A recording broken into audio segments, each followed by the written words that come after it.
Students, ఈరోజు మన class భారతదేశ పంచవర్ష ప్రణాళికలు. ప్రపంచంలో ప్రణాళికలు అమలు చేసిన దేశం, మొట్టమొదటిగా అమలు చేసిన దేశం ఏది అంటే రష్యా. రష్యాని ఆదర్శంగా తీసుకొని మన భారతదేశంలో కూడా ఒక ప్రణాళిక సంఘాన్ని ఏర్పాటు చేసి 1951 నుంచి పంచవర్ష ప్రణాళికల్ని ప్రవేశపెడుతూనే ఉన్నాం. రష్యాతో ఉన్నటువంటి స్నేహ సంబంధాల వల్ల రష్యా సాధించినటువంటి విజయాలను ఆదర్శంగా తీసుకొని మనం పంచవర్ష ప్రణాళికల్ని ప్రవేశపెట్టాం. అసలు ఇక్కడ ప్రణాళిక అంటే ఏంటి? ఒక నిర్ణీత కాల వ్యవధిలో నిర్దేశించిన లక్ష్యాలను సాధించడానికి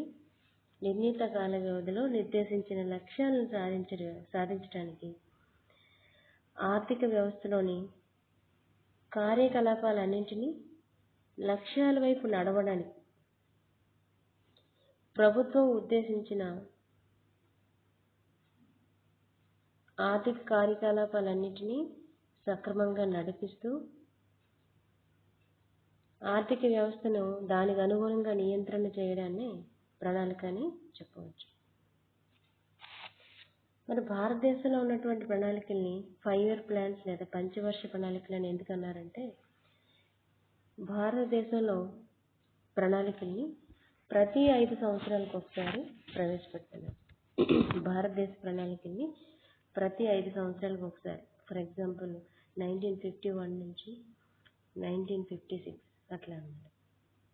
ఏదేమైనప్పటికీ భారతదేశంలో ఉన్నటువంటి పంచవర్ష ప్రణాళికల్ని 5 year ప్లాన్స్ అని అంటారనమాట. అయితే ఈ ప్రణాళికలు అనే భావన మనకు స్వాతంత్రం వచ్చిన తర్వాత మాత్రమే మొదలైంది అనేది కరెక్ట్ కాదు. స్వాతంత్రం రాకముందు కూడా మన భారతదేశంలో ప్రణాళికల గురించి రూపకల్పన చేయటం అనేది జరిగిందన్నమాట.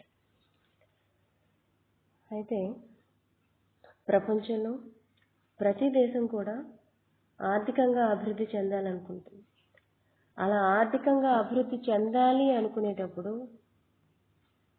ఆ దేశానికి ఒక స్ట్రాటజీ అవసరం.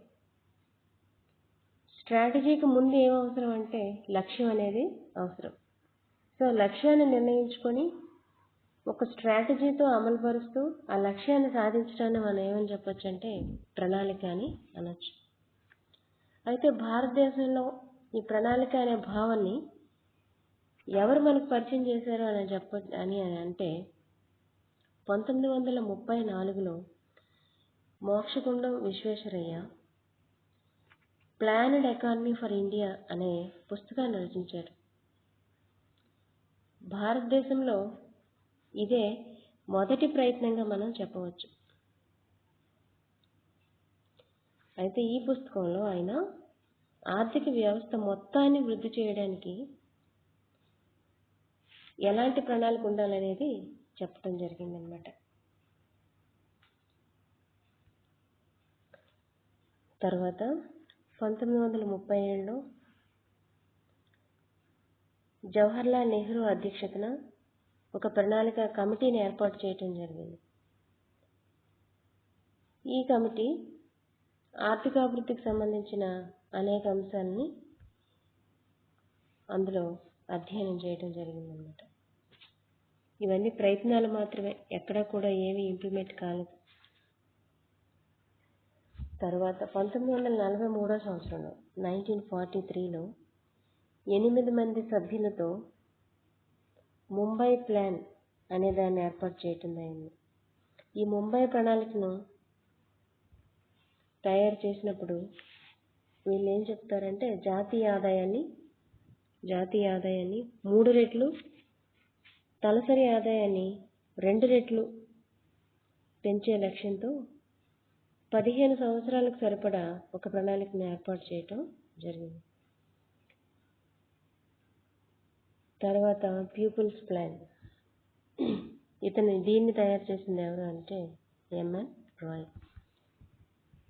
ఆ తర్వాత గాంధీ ప్రణాళిక, గాంధీస్ ప్లాన్, దీన్ని తయారు చేసింది ఎవరంటే ఎస్ఎన్ అగర్వాల్. ఈ గాంధీ ప్లాన్లో కుటీర పరిశ్రమల అభివృద్ధికి ఎక్కువ ప్రాధాన్యతనివ్వటం జరిగిందనమాట. ఇవన్నీ కూడా స్వాతంత్రానికి ముందు వచ్చినటువంటి ప్రణాళికలకు సంబంధించిన ప్రయత్నాలు. తర్వాత 1947లో మనకి స్వాతంత్రం వచ్చిన తర్వాత భారత ప్రభుత్వం 1950లో ఒక ప్రణాళికా సంఘాన్ని ఏర్పాటు చేసింది. ఈ ప్రణాళికా సంఘానికి ఒక అధ్యక్షుడు, ఇంకొక ఉపాధ్యక్షుడు, మరో ముగ్గురు సభ్యులు ఉంటారు. మొత్తం ప్రణాళికా సంఘంలో 5 వ్యక్తులు ఉంటారన్నమాట. మీ అందరికీ తెలిసిందే, ఇటీవల కాలంలో ప్రణాళికా సంఘాన్ని రద్దు చేసి నీతి ఆయోగ్ అనే దాన్ని ఏర్పాటు చేశారు. ప్రణాళికా సంఘం స్థానంలో నీతి ఆయోగ్ని ఏర్పాటు చేయటం జరిగిందనమాట. ఇంకా ప్రణాళికా సంఘం ఉన్నప్పుడు దానికి అధ్యక్షుడిగా ప్రధానమంత్రి ఉండేవాళ్ళు, ఉపాధ్యక్షుడిగా ఇంకొకరిని ఎన్నుకునేవాళ్ళు అనమాట.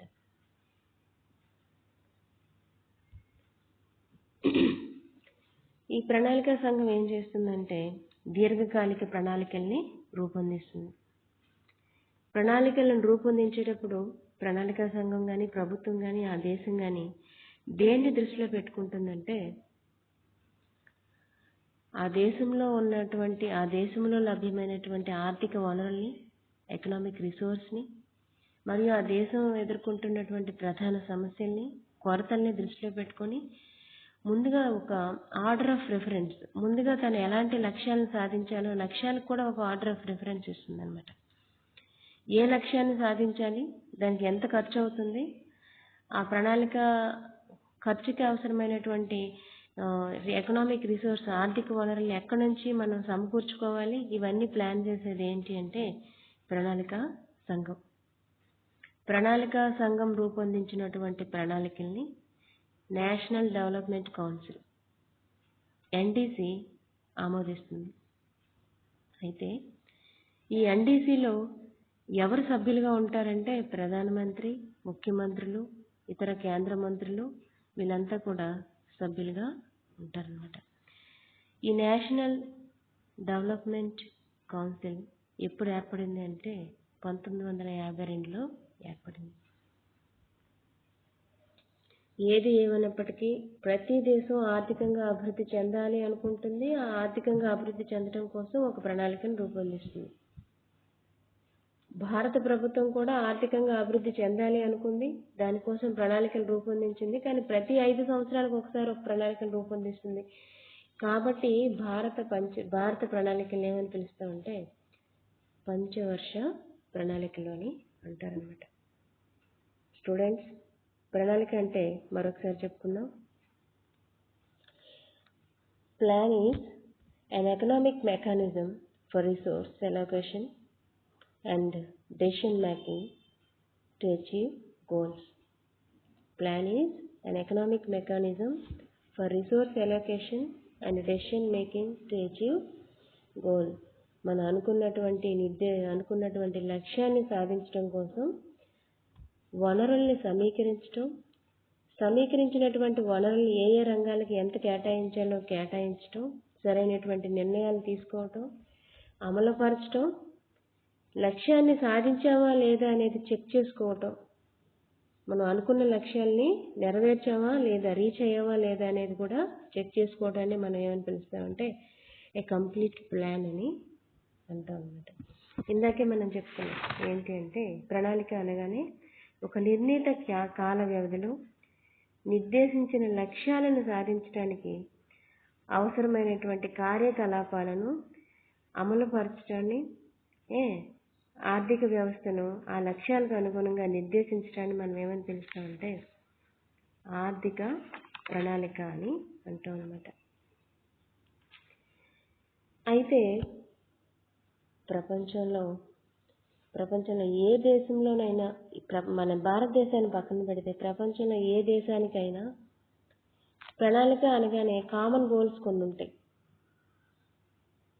అంతేకాకుండా లాంగ్ రన్ గోల్స్ కొన్ని ఉంటాయి, దీర్ఘకాలిక లక్ష్యాలు అనేవి కొన్ని ఉంటాయి ఏ ప్రణాళిక అయినా కూడా. అవేంటి అనేది మనం ఒకసారి చూద్దాం. Common objectives of economic planning. ప్రపంచంలో అన్ని దేశాలకి ప్రణాళిక అనగానే కొన్ని కామన్ ఆబ్జెక్టివ్స్ ఉంటాయి, అవేంటో చూద్దాం. అవేంటి అంటే ఎకనామిక్ గ్రోత్, అంతే కదా. ప్రపంచంలో ప్రతి దేశం తన ఆర్థిక వ్యవస్థ వృద్ధి రేటును పెంచడం కోసం ప్రయత్నం చేస్తుంది. భారతదేశాన్ని తీసుకుంటే 9, 10 పంచవర్ష ప్రణాళికలు మొదలుకొని 12వ పంచవర్ష ప్రణాళిక వరకు కూడా భారత ప్రభుత్వం ప్రణాళిక యొక్క లక్ష్యం ఏంటంటే ఆర్థిక వృద్ధి రేటును త్వరితగతం చేయటం, స్పీడప్ చేయటం. అంతేకాకుండా ఆర్థిక వ్యవస్థలో ఇంక్లూజివ్ గ్రోత్ని సాధించటం, సమ్మిళిత వృద్ధిని సాధించటం. అంతేకాకుండా సస్టైనబుల్ డెవలప్మెంట్ని సాధించటం. ప్రపంచంలో ప్రతి దేశం యొక్క ప్రధాన ఉద్దేశం ఏంటి అంటే ఆర్థిక వృద్ధి రేటును పెంచడం. భారతదేశం కూడా అంతే. అయితే భారతదేశంలో మొదట అన్ని రంగాలను అభివృద్ధి చేయాలని మొదటి ప్రణాళికలో వ్యవసాయ రంగానికి, రెండవ ప్రణాళికలో పారిశ్రామిక రంగానికి, మూడవ ప్రణాళికలో స్వయం సమృద్ధికి, ఆహార ధాన్యాల ఉత్పత్తికి టార్గెట్ ఇస్తూ చివరికి వచ్చేటప్పటికి 11, 12 పంచవర్ష ప్రణాళికల్లో కేవలం దాని ఫస్ట్ టార్గెట్ ఏంటంటే ఎకనామిక్ గ్రోత్ రేట్ని డబుల్ డిజిట్ చేయటం, 11%కి పెంచడం. ప్రణాళిక కాలంలో ఆర్థిక వృద్ధి రేటును 11%కి పెంచడం. సో మన భారతదేశమే కాదు, ప్రపంచంలో ప్రతి దేశం ఇలాగే కోరుకుంటారు. నెక్స్ట్ కామన్ గోల్స్ ఏంటి అంటే, కామన్ ఆబ్జెక్టివ్స్ ఏంటి అంటే సెల్ఫ్ రిలయన్స్. ప్రతి దేశం తన కాళ్ళ మీద తను నిలబడడానికి ప్రయత్నం చేస్తుంది. Self sufficiency in all sectors. అంటే ఆహార ధాన్యాల ఉత్పత్తి కోసం కానీ, నూనె గింజల ఉత్పత్తి కోసం కానీ, మ్యానుఫ్యాక్చరింగ్ గూడ్స్ కోసం కానీ, టెక్నాలజీ కోసం కానీ, మెషిన్స్ కోసం కానీ, డ్రగ్స్ కోసం కానీ, కెమికల్స్ కోసం కానీ, ఇంకా దేనికోసం కూడా ఇతర దేశాల మీద ఆధారపడకూడదు. ఎలక్ట్రానిక్ డివైసెస్ కోసం కానీ దేనికోసం కూడా ఇతర దేశాల మీద ఆధారపడకూడదు.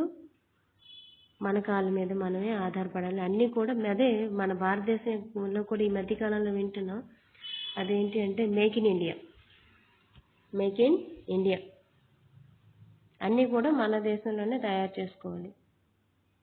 కొన్ని తయారు చేసుకోలేని ఉంటాయి, వాటి కోసం మనం ప్రయత్నం చేయాలి. అవి ఏంటి అంటే ఫర్ ఎగ్జాంపుల్ ఇండియా తీసుకుంటే క్రూడ్ ఆయిల్ అంటే ఏంటి, పెట్రోలియం, డీజిల్, కిరోసిన్, గ్రీజు, ఇవన్నీ కూడా ఈ సహజ వనరులకు సంబంధించిన ఈ అంశాల్లో మాత్రం మనం సృష్టించలేమన్నమాట. వీటి కోసం తప్పనిసరిగా ఇతర దేశాల మీద ఆధారపడాలి. కానీ మిగతా అన్ని విషయాల్లో కూడా రీసెర్చ్ అండ్ డెవలప్మెంట్ చేస్తే మనం ఖచ్చితంగా మన దేశంలోనే మనకు కావాల్సిన వస్తువుని తయారు చేసుకోవచ్చు. ఇది కామన్ గోల్స్. రెండోది ఏంటి అంటే రిమూవల్ ఆఫ్ అన్ఎంప్లాయ్మెంట్. నిరుద్యోగిత లేని దేశం అంటూ ఎక్కడా ఉండదు. మనం ఎంత గొప్పగా చెప్పుకుంటున్న బాగా డెవలప్డ్ కంట్రీస్ అయినటువంటి అమెరికాలో ఉంటుంది, కెనడాలో ఉంటుంది, ఆస్ట్రేలియాలో కూడా ఉంటుంది. కారణం ఏంటి అంటే అక్కడ ఉన్నటువంటి ఉద్యోగ అవకాశాలకు సరిపడా స్కిల్స్ వాళ్ళు లేవు కాబట్టి ఇతర దేశాల నుంచి అక్కడ ఎలా చేస్తున్నారు.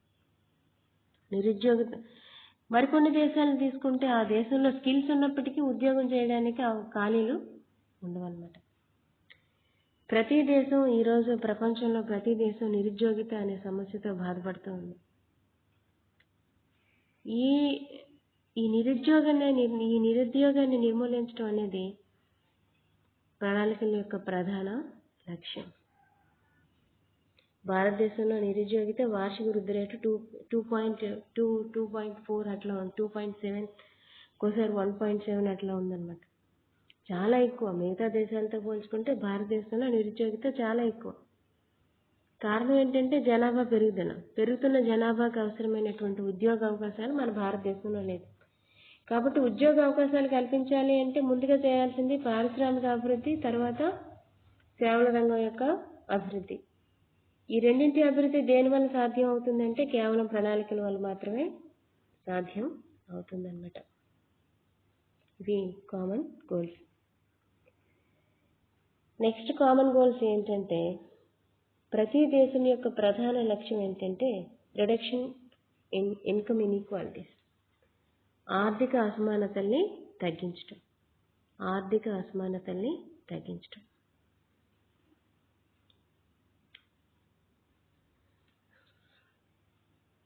ఆర్థిక అసమానతలు అంటే ఏంటి?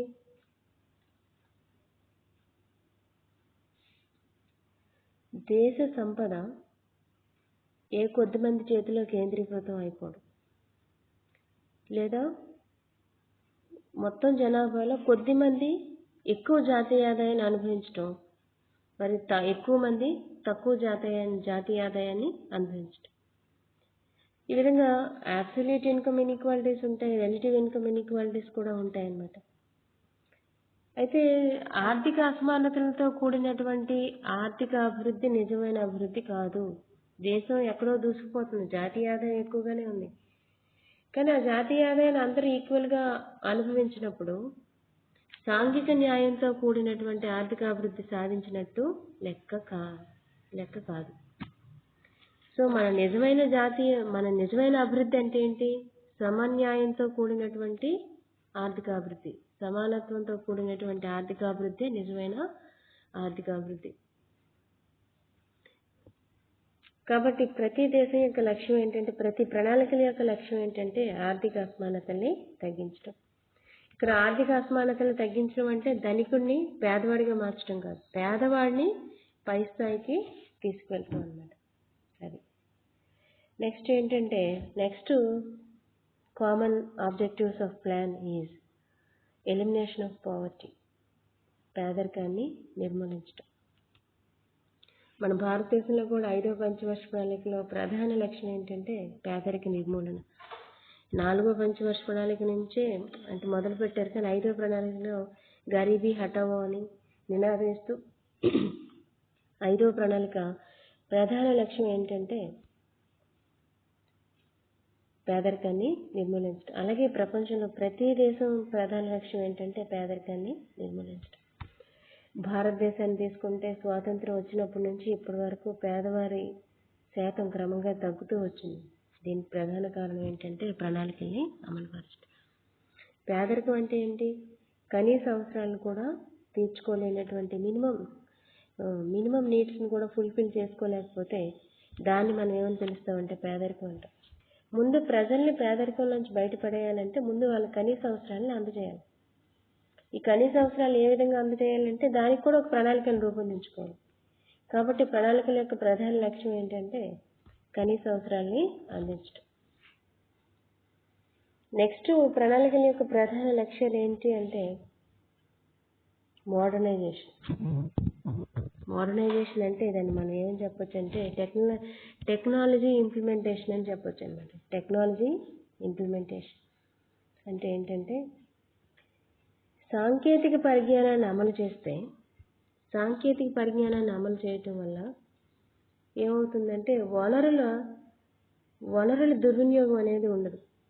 అంటే తక్కువ వనరులతో ఎక్కువ వస్తువులను ఉత్పత్తి చేయొచ్చు, తక్కువ వనరులతో ఎక్కువ వస్తువులను నాణ్యవంతమైనవిగా ఉత్పత్తి చేయొచ్చు. దీనివల్ల ఏమవుతుందంటే వస్తువుల యొక్క నాణ్యత పెరుగుతుంది, ధర తగ్గుతుంది. తక్కువ ధరకే వస్తువులు లభ్యమైతే వినియోగదారుడు ఎక్కువ వస్తువులు వినియోగం చేస్తాడు. ఫలితంగా అతని శ్రేయస్సు అనేది పెరుగుతుంది, అతని జీవన ప్రమాణం పెరుగుతుంది. అదొక పాయింట్. ఎప్పుడైతే నాణ్యమైన వస్తువులు, క్వాలిటీ ఉన్నటువంటి ప్రోడక్ట్స్ తక్కువ ధరకే, లో ప్రైస్కి దొరికాయో ఇంటర్నేషనల్ మార్కెట్లో మన వస్తువులకి డిమాండ్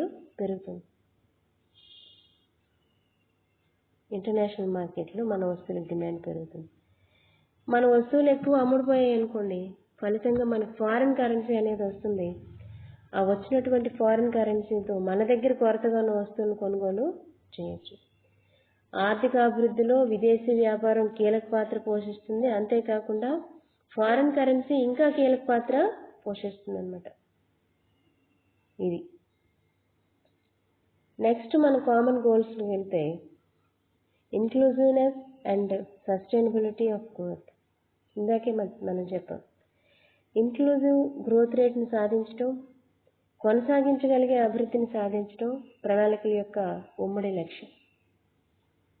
ఇంక్లూజివ్ గ్రోత్ రేట్ అంటే ఏంటి? ఎక్కువ గ్రోత్ రేట్ని స్వల్పకాలంలోనే సాధించడం, స్పీడప్ చేయటం, గ్రోత్ రేట్ని స్పీడప్ చేయటం, అంతకంటే ముఖ్యంగా అన్ని రంగాలని అభివృద్ధి చెందించడం. ఏదో ఒక రంగాన్ని అభివృద్ధి చెందించి ఆర్థికాభివృద్ధిని సాధించడం కాదు, అన్ని రంగాలని అభివృద్ధి చెందించడం. అన్ని రంగాలని అభివృద్ధి చెందిస్తూ ఆర్థికాభివృద్ధిని సాధించేదాన్ని మనం ఏం పిలుస్తామంటే ఇంక్లూజివ్ గ్రోత్ అని అంటాం అన్నమాట. ఇంకోటి ఏంటి అంటే సస్టైనబిలిటీ ఆఫ్ గ్రోత్, కొనసాగించగలిగే అభివృద్ధి. కొనసాగించగలిగే అభివృద్ధి అంటే ఏంటంటే ఈ భూప్రపంచాన్ని ఇదే స్థితిలో భవిష్యత్ తరాల వారికి అందిస్తూ మనం కూడా అభివృద్ధిని సాధించడం అన్నమాట. Meets the needs of present generation without compromising the needs of future generation. భవిష్యత్ తరాల వారి అవసరాలను దెబ్బతీయకుండా ప్రస్తుత తరం వారు తమ అవసరాలను తీర్చుకుంటూ ఈ భూమిని ఇదే స్థితిలో భవిష్యత్ తరాల వారికి అందించడాన్ని ఏమంటారంటే సస్టైనబుల్ డెవలప్మెంట్ అంటారు. స్టడీ స్టేట్ గ్రోత్ని సాధించడం. చూడండి, పొల్యూషన్ లేకుండా, పర్యావరణాన్ని దెబ్బతీయకుండా ఆర్థిక అభివృద్ధిని సాధించడం. ఇదే ఇప్పుడు ఎక్కువ బాగా డెవలప్ అయింది. ఇది బాగా పాపులారిటీ ఉన్న కాన్సెప్ట్ అన్నమాట. దీన్ని మనం ఏమని పిలుస్తామంటే సస్టైనబుల్ డెవలప్మెంట్ అంటాం.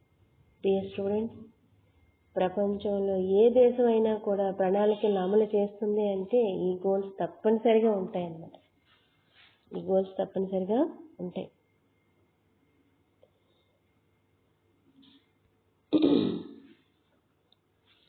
సో అలాగే మన భారతదేశం కూడా పంచవర్ష ప్రణాళికల ద్వారా ఆర్థిక అభివృద్ధిని సాధించాలి అనుకుందనమాట. దానిలో భాగంగానే భారత ప్రభుత్వం 1951, మీరు ఇక్కడ చూడొచ్చు, 51, 56 మధ్య కాలంలో మొదటి పంచవర్ష ప్రణాళికల్ని ప్రవేశపెట్టిందన్నమాట. మొదటి పంచవర్ష ప్రణాళికల్ని ప్రవేశపెట్టింది. మొదటి పంచవర్ష ప్రణాళికలో మన భారత ప్రభుత్వం దేనికి ఎక్కువ ఇంపార్టెన్స్ ఇచ్చింది అంటే వ్యవసాయ రంగానికి ఎక్కువ ఇంపార్టెన్స్ ఇచ్చింది. మన భారత ప్రభుత్వం వ్యవసాయ రంగానికి ఎక్కువ ఇంపార్టెన్స్ ఇచ్చిందన్నమాట. అప్పట్లో ఈ మొదటి పంచవర్ష ప్రణాళిక పెట్టుబడి ఎంత అంటే కేవలం 1000 నుంచి 1400 కోట్లు. మీకు తెలుసా ప్రభుత్వానికి కావాల్సినటువంటి ఈ ప్రణాళిక పెట్టుబడిని ఎక్కడి నుంచి సంపాదించుకుంటుంది? భారతదేశం అనేది ఒక మిక్స్డ్ ఎకానమీ, అంటే ఏంటంటే ఒక మిశ్రమ ఆర్థిక వ్యవస్థ. ఇదేం చేస్తుంది? ప్రైవేట్ రంగం ఉంటుంది, ఇక్కడ ప్రభుత్వ రంగం కూడా ఉంటుంది.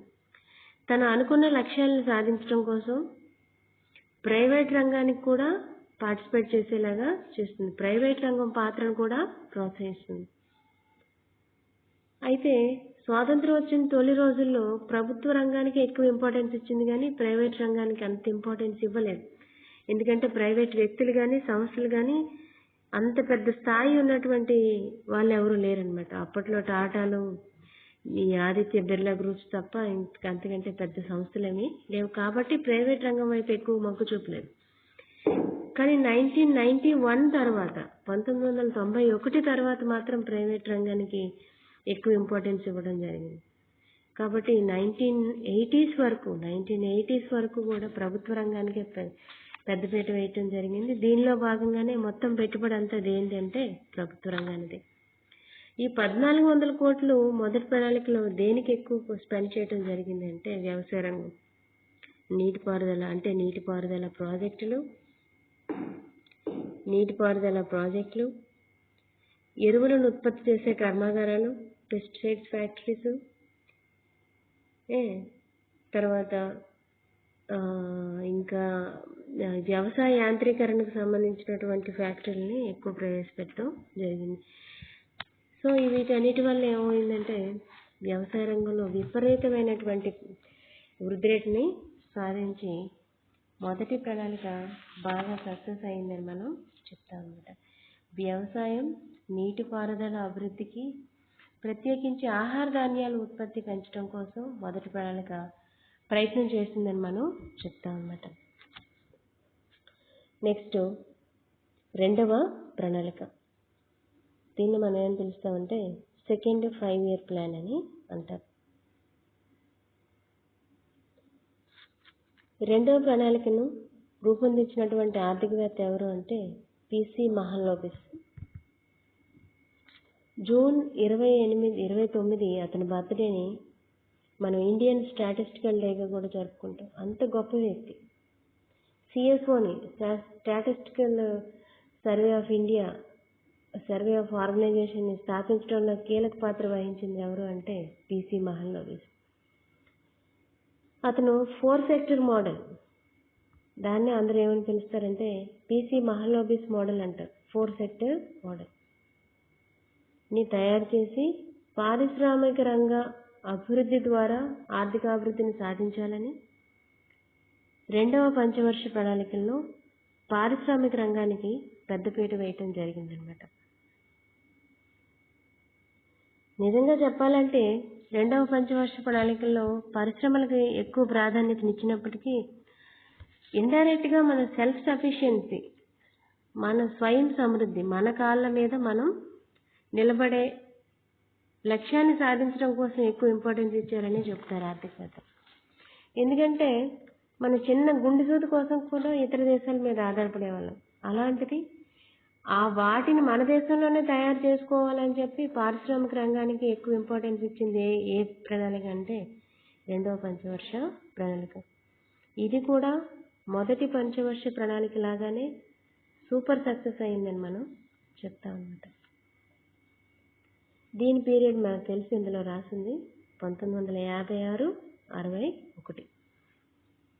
నెక్స్ట్ మూడవ పంచవర్ష ప్రణాళిక. థర్డ్ ప్లాన్ పీరియడ్ 1961 నుంచి 1969, 1961-69 మధ్య కాలాన్ని మనం మూడో ప్రణాళికగా పరిగణిస్తాం. మూడో ప్రణాళిక ప్రధాన లక్ష్యం ఏంటి అంటే self sufficiency in food grains. ఎందుకు ఆహార ధాన్యాల ఉత్పత్తికి ఎంత ప్రాధాన్యత ఇవ్వాల్సి వచ్చింది? అప్పట్లో మనం బంగాళదుంపలు కానీ, గోధుమలను కానీ, కొన్నిసార్లు వరిని కూడా ఇతర దేశాల నుంచి దిగుమతి చేసుకునేవాళ్ళం. ఆహార ధాన్యాలకు కూడా ప్రతి దేశం మీద ఆధారపడితే అది నిజమైనటువంటి అభివృద్ధి కాదు. కాబట్టి ఆహార ధాన్యాల ఉత్పత్తి పెంచాలి అనుకున్నారు. ఈ టైంలోనే హరిత విప్లవం కొద్దిగా మొదలైందని చెప్పొచ్చు. అంటే అధిక దిగుబడినిచ్చే విత్తనాలు, క్రిమిసంహారక మందులు, ఎరువులు, వీటన్నిటిని కూడా ఈ టైంలోనే అభివృద్ధి చేయాలి అనుకున్నారనమాట. చేశారు కూడా.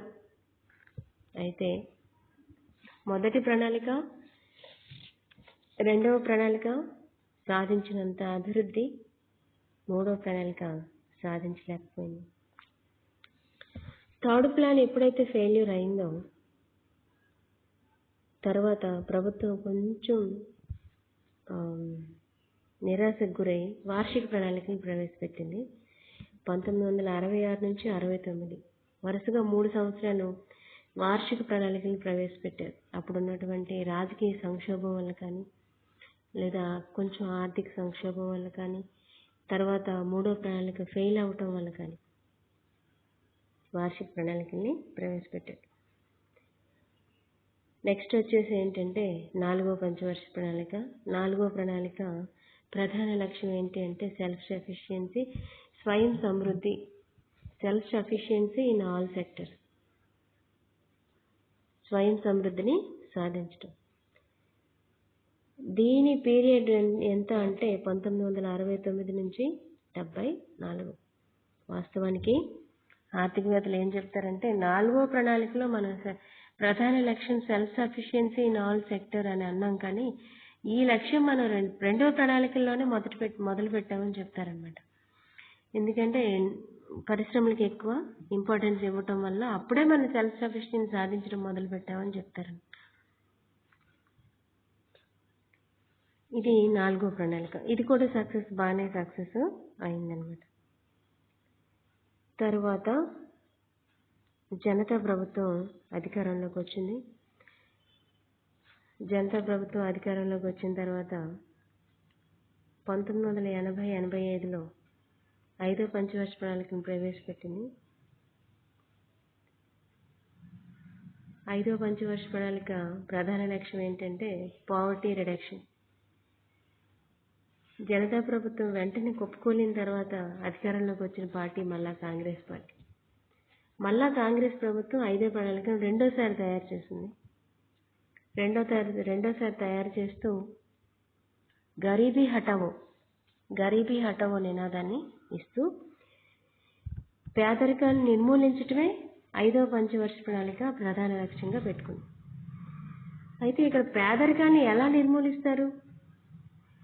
పేదరికాన్ని ఉద్యోగితను సృష్టించడం ద్వారా, వ్యవసాయ రంగంలో కానీ, పారిశ్రామిక రంగంలో కానీ, సేవల రంగంలో కానీ ఉద్యోగితను సృష్టించడం ద్వారా, లేదా స్వయం ఉపాధి అవకాశాలు కల్పించడం ద్వారా, పేదవాళ్ళకి కనీస అవసరాల్ని అందించడం ద్వారా, అంటే తినడానికి ఆహార పదార్థాలు, ఉండటానికి ఇల్లు, ఇవన్నీ కల్పించడం ద్వారా పేదరికాన్ని నిర్మూలించడమే 5వ పంచవర్ష ప్రణాళిక ప్రధాన లక్ష్యం.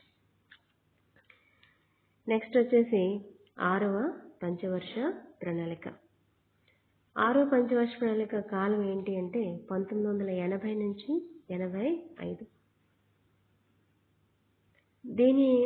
దీని ప్రధాన లక్ష్యం ఏంటి అంటే ఎంప్లాయ్మెంట్ జనరేషన్, ఉద్యోగ అవకాశాలని కల్పించడం. భారతదేశంలో ఉపాధి అవకాశాల కోసం అనేక పథకాలు రూపొందించారు. అందులో ఎక్కువ పథకాలు ఏ ప్రణాళికల నుంచి మొదలయ్యాయంటే 6వ పంచవర్ష ప్రణాళిక నుంచే మొదలయ్యాయి అన్నమాట. దీనికి బెస్ట్ ఎగ్జాంపుల్ ఏంటి అంటే ట్రైసమ్ అని మనం చెప్తాం అన్నమాట. ఆ తర్వాత 7వ పంచవర్ష ప్రణాళిక. 7వ పంచవర్ష ప్రణాళిక ప్రధాన లక్ష్యం ఏంటి అంటే హ్యూమన్ రిసోర్స్ డెవలప్మెంట్. చాలా చాలా చాలా మంచి నిర్ణయం తీసుకుంది భారత ప్రభుత్వం. స్టూడెంట్స్, మీ అందరికీ తెలుసు, దేశంలో ప్రజలందరూ అభివృద్ధి చెందితే దేశం అభివృద్ధి చెందినట్టే. ఏ వ్యక్తి ఆకలితో ఉండకూడదు, ఏ వ్యక్తి అనారోగ్యంతో ఉండకూడదు, ఏ వ్యక్తి నిరుద్యోగిత సమస్యతో బాధపడకూడదు. ఇవన్నీ జరగాలి అంటే ముందు మానవ వనరులు అభివృద్ధి చెందించాలి. అంటే మంచి పౌష్టికాహారాన్ని అందించడం, మంచి ఆరోగ్యాన్ని అందించడం, మంచి విద్యను అందించడం, మంచి అలవాట్లని అలవాటు చేయటం, వాళ్ళ యొక్క జీవన ప్రమాణాన్ని పెంపొందించడం, ఆయు ప్రమాణాన్ని పెంపొందించడం, అక్షరాస్యతను పెంపొందించడం, వృత్తి నైపుణ్యాలని పెంపొందించడం. వీటన్నిటినీ పెంపొందించడం వల్ల ఏమవుతుందంటే మంచి జనాభా లక్షణాలు ఏర్పడతాయి. అదే మానవ వనరుల అభివృద్ధి. ఈ మానవ వనరుల అభివృద్ధి ఆర్థిక అభివృద్ధిలో కీలక పాత్ర పోషిస్తుంది. కాబట్టి 8వ పంచవర్ష ప్రణాళికలో మానవ వనరుల అభివృద్ధికి ఎక్కువ ఇంపార్టెన్స్ ఇవ్వటం జరిగింది. నెక్స్ట్ వచ్చేసి 9వ పంచవర్ష ప్రణాళిక. 9వ పంచవర్ష ప్రణాళిక పీరియడ్ 1997 నుంచి 2002. 9వ పంచవర్ష ప్రణాళికలకి 8వ పంచవర్ష ప్రణాళికకి వీటి ప్రణాళికల యొక్క గొప్పతనం ఏంటి అంటే మనకి ఎకనామిక్ రిఫార్మ్స్ 1991లో స్టార్ట్ అయ్యాయి. ఆర్థిక సంస్కరణలు, ఎల్పిజి అంటాం, లిబరలైజేషన్, ప్రైవేటైజేషన్, గ్లోబలైజేషన్. ఈ ఆర్థిక సంస్కరణలో ప్రైవేట్ రంగానికి ఎక్కువ ఇంపార్టెన్స్ ఇచ్చాం, విదేశీ పెట్టుబడులను బాగా ఆహ్వానించాం. ఇది అసలు భారతదేశ చరిత్రలోనే చాలా గొప్ప విషయం. ఎప్పుడైతే మనం ఆర్థిక సంస్కరణలు ప్రవేశపెట్టామో అప్పుడే 8వ ప్రణాళిక మొదలైంది. ఆ తర్వాత 9వ ప్రణాళిక మొదలైంది. దీని యొక్క ప్రభావం ఈ ప్రణాళికల్లో ఉంది. కాబట్టి 8వ ప్రణాళికలోను 9వ ప్రణాళికలోను భారత ప్రభుత్వం ఏం చేసిందంటే ప్రైవేట్ రంగానికి ఎక్కువ ఇంపార్టెన్స్ ఇవ్వటం జరిగింది. ప్రభుత్వ రంగం యొక్క కార్యకలాపాలను కుదించింది. అదే మంచిది. ఎందుకంటే ప్రైవేట్ రంగంలో ఉన్నంత ఎఫిషియన్సీ ప్రభుత్వ రంగంలో ఉండదు. ఎందుకంటే ప్రభుత్వ రంగం ఏం చేస్తుంది, చట్టాలను ఎక్కువ ఫాలో అవుతుంది, లేబర్ రూల్స్ని ఫాలో అవుతుంది. దీనివల్ల ఏమవుతుందంటే అధిక వ్యయం అవుతుందన్నమాట. అందులో రెడ్ టేపిజం ఉంటుంది, అవినీతి ఎక్కువగా ఉంటుంది. ప్రైవేట్ రంగంలో అవినీతి అలాంటివి ఉండవు. ఎందుకంటే వాడి ప్రధాన లక్ష్యం లాభార్జన. ప్రభుత్వం యొక్క ప్రధాన లక్ష్యం ఏంటి అంటే ప్రజాశ్రేయస్సు దృష్టిలో పెట్టుకుని చాలా విషయాల్లో మన తప్పులు జరుగుతూ ఉంటాయి. ప్రైవేట్ రంగంలో వనరులు అనేవి సక్రమంగా వినియోగించడం అనేది జరుగుతుంది. ఫలితంగా అదనమాట 8వ ప్రణాళికలోను 9వ ప్రణాళికలోను ఎక్కువ ఇంపార్టెన్స్ దేనికి ఇవ్వడం జరిగింది అంటే ప్రైవేట్ రంగం. అంటే ఈ ప్రణాళికలు, ఈ 2 ప్రణాళికలు కాదు, 8వ ప్రణాళిక నుంచి ప్రైవేట్ భాగస్వామ్యం అనేది పెరిగింది అనేది చెప్పడం నా యొక్క ఉద్దేశం అనమాట. సో 9వ ప్రణాళిక 10వ ప్రణాళిక వస్తే 10వ ప్రణాళిక ప్రధాన లక్ష్యం ఏంటి అంటే ఇన్కమ్ ఇన్ఈక్వాలిటీస్ని తగ్గించడం. 9వ ప్రణాళికలోనూ అంతే, 10వ ప్రణాళికలో కూడా అంతే.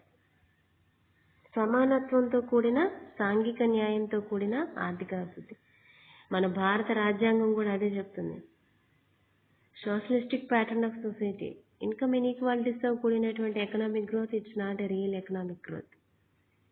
ఎకనామిక్ గ్రోత్ విత్ ఈక్విటీ అంటే ఏంటి, ఆర్థిక సమన్యాయంతో కూడినటువంటి ఆర్థిక అభివృద్ధిని సాధించడమే భారత ప్రభుత్వం యొక్క ప్రణాళిక యొక్క ప్రధాన లక్ష్యం. అయితే ఇక్కడ ప్రణాళికా సంఘం కానీ నేషనల్ డెవలప్మెంట్ కౌన్సిల్ కానీ రాజ్యాంగబద్ధ సంస్థలు కాదు, చట్టబద్ధ సంస్థలే. కానీ వీటికి చాలా పవర్ ఉందన్నమాట. అది నెక్స్ట్ వచ్చేసి 11వ పంచవర్ష ప్రణాళిక. 11వ పంచవర్ష ప్రణాళిక పీరియడ్ ఎప్పుడు అంటే 2007-2012. చూసారా, ఇక్కడికి వచ్చేటప్పటికి ఈ ప్రణాళికల యొక్క ప్రధాన లక్ష్యం ఏంటి అంటే ఇన్క్లూజివ్ గ్రోత్. ఇన్క్లూజివ్ గ్రోత్ అంటే ఏంటంటే study and speedy growth at the same time అన్ని రంగాల్ని అభివృద్ధి చెందించాలి. అన్ని రంగాల్ని మెయిన్ ఆబ్జెక్టివ్ ఏంటంటే ఆల్ సెక్టర్స్ డెవలప్మెంట్ అనమాట, with study and speedy growth. ఇదే కరెక్ట్. అంటే ఇప్పటి వరకు మనం చాలా విషయాలకి ఇంపార్టెన్స్ ఇచ్చాం, కానీ ఇప్పుడు గ్రోత్ రేట్కి ఎక్కువ ఇంపార్టెన్స్ ఇవ్వడం జరుగుతుంది. నెక్స్ట్ వచ్చేసి 12వ పంచవర్ష ప్రణాళిక.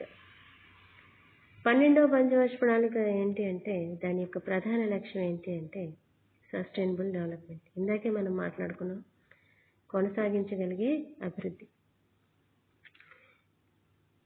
ఆర్థిక అభివృద్ధి జరిగిపోయి పర్యావరణం నాశనం అయిపోతే రాబోయే రోజుల్లో రాబోయే భావి తరాల వారికి మనం ఏమి ఇవ్వగలం?